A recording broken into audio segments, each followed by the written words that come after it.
Bueno, eskerrik asko etortzeagatik eta lehiaketa balkoiak edertzeko lehiaketa honetan, parte hartzeagatik, eskerrik asko benetan.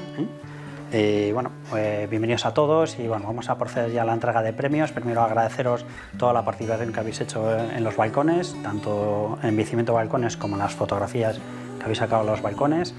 Y recordar que viene de la Semana Verde, que se celebró en junio, y que hoy entregamos ya los premios, ¿no? Entonces, el segundo premio va a ser para Iranzu Orondo Olagüe.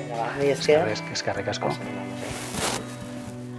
Eta lehenengo saria, el primer premio, sería para este nombre de Antón y Begoña, por favor.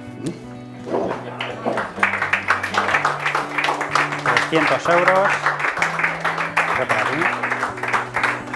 Vale, y ahora vamos a entregar los premios a las fotografías. Segundo clasificado no ha podido venir, es Javier Aceves, así que guardamos el premio para entregarse en otro momento. Y el primer clasificado ha sido Josu Gutiérrez, por favor.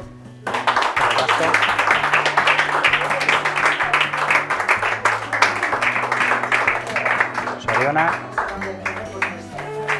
Eta orain eskolako bideak sariak emango dugu. Bueno, ese primer clasificado, vamos a empezar primero por los más jóvenes, de tercero, ¿tá? Edurne Berenice Araneda.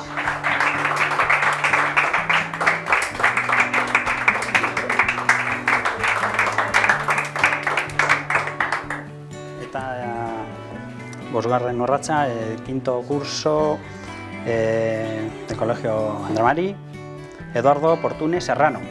Adiós.